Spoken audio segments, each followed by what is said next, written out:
Assalamualaikum warahmatullahi wabarakatuh. Salam dan bahagia Bapak dan Ibu Guru. Saya Risa Nurcahyani, SPD, calon guru penggerak angkatan 7 dari Kabupaten Ponorogo, Provinsi Jawa Timur.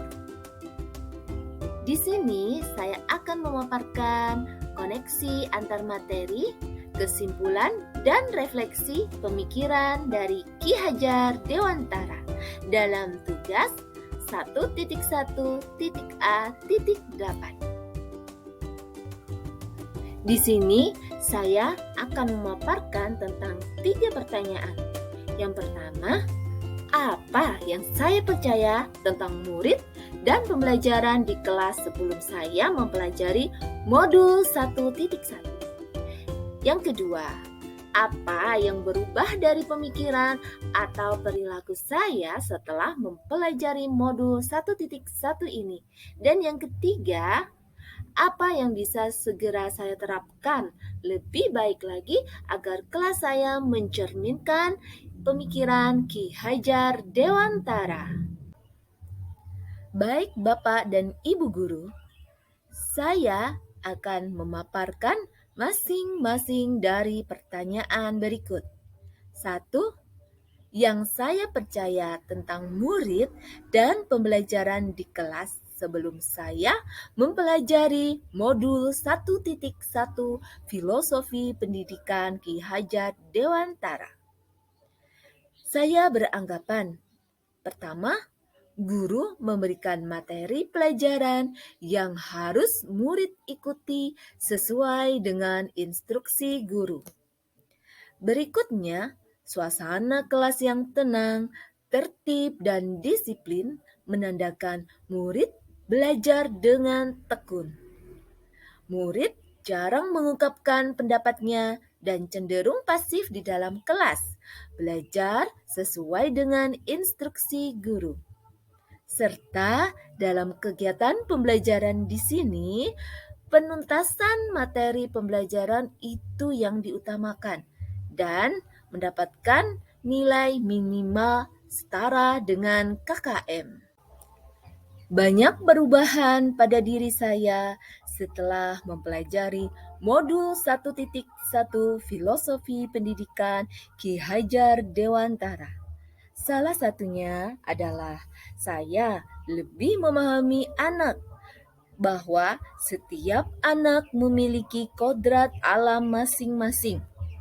Anak bukanlah kertas kosong. Saya sebagai pendidik bertugas untuk memperkuat kodrat alam anak yang masih samar-samar. Sebagai pendidik, saya juga harus memandang hormat anak. Dengan demikian, kesempurnaan budi pekerti akan membawa anak pada kebijaksanaan dan kesuksesan di hari yang akan datang.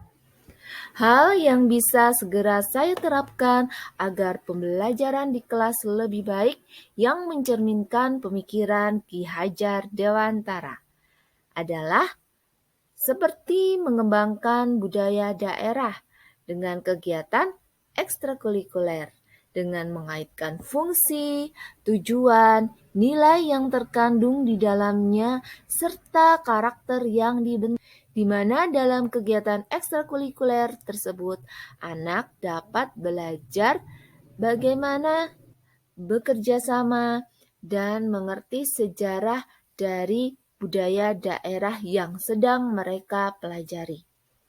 Berikutnya, tentu saja dengan menerapkan pendidikan yang berpihak pada anak, seperti membiarkan mereka berkembang sesuai dengan kodrat alam dan kodrat zaman mereka masing-masing.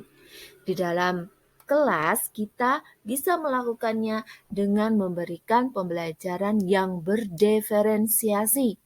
Maksudnya, anak yang satu dengan yang lain pasti mereka memiliki bakat dan minat yang berbeda.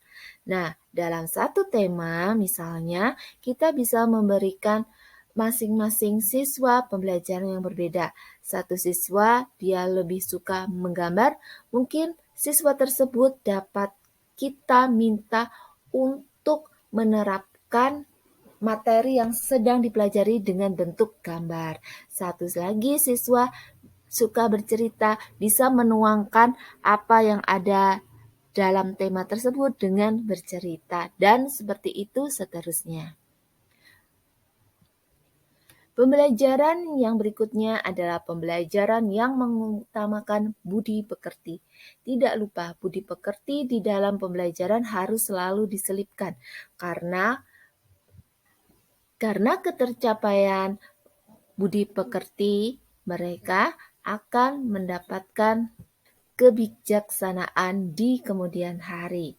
Berikutnya ada pembelajaran yang aktif dan kreatif, di mana anak belajar dengan aktif dan mengkreasikan apa yang mereka peroleh. Setelah itu, kita sebagai pendidik memberikan tuntunan dan motivasi serta dorongan kepada anak, tidak hanya menuntut. Dengan demikian, pembelajaran yang aktif, interaktif, dan menyenangkan serta melibatkan peserta didik akan terwujud dengan baik. Setelah mempelajari modul 1.1 Filosofi Pendidikan Ki Hajar Dewantara, kesimpulan yang dapat saya ambil adalah banyak hal positif yang saya dapat dari pemikiran filosofi pendidikan Ki Hajar Dewantara. Anak bukan kertas kosong yang bisa digambar sesuai keinginan orang dewasa. Anak lahir dengan kekuatan kodrat yang masih samar-samar. Tujuan dari pendidikan tersebut adalah menuntun samar-samar tersebut agar dapat memperbaiki lakunya. Pendidikan adalah tempat persemaian benih-benih kebudayaan. Nah, benih-benih kebudayaan tersebut adalah anak-anak. Dalam hal ini, kebudayaan dan pendidikan adalah satu kesatuan yang utuh. Kesimpulan berikutnya yang dapat saya ambil adalah pendidikan yang berpihak pada anak, bebas dari segala ikatan dengan suci hati, mendekati sang anak bukan untuk meminta sesuatu hak, melainkan untuk berhamba pada sang anak. Mendidik dan mengajar adalah proses memanusiakan manusia, sehingga harus memerdekakan manusia dalam segala aspek kehidupan, baik secara fisik, mental, jasmani, dan rohani. Pengajaran merupakan proses pendidikan dalam memberi ilmu yang berfaedah untuk kecakapan hidup anak, baik secara lahir maupun batin.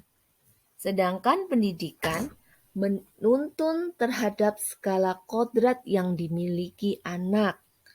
Seperti yang telah dijelaskan di atas, bahwa anak memiliki kodrat alam mereka masing-masing sejak mereka lahir. Pendidikan pun harus seimbang. Kesempurnaan budi pekerti akan membawa anak pada kebijaksanaan. Pendidikan juga harus dilaksanakan secara holistik. Demikian kesimpulan yang dapat saya ambil dalam filosofi pendidikan Ki Hajar Dewantara. Demikian tadi pemaparan koneksi antar materi, kesimpulan, dan refleksi pemikiran Ki Hajar Dewantara dalam tugas modul 1.1.a. Semoga bermanfaat. Terima kasih atas semua perhatian. Mohon maaf atas segala kekurangan. Salam bahagia, semangat belajar, salam guru penggerak. Wassalamualaikum warahmatullahi wabarakatuh.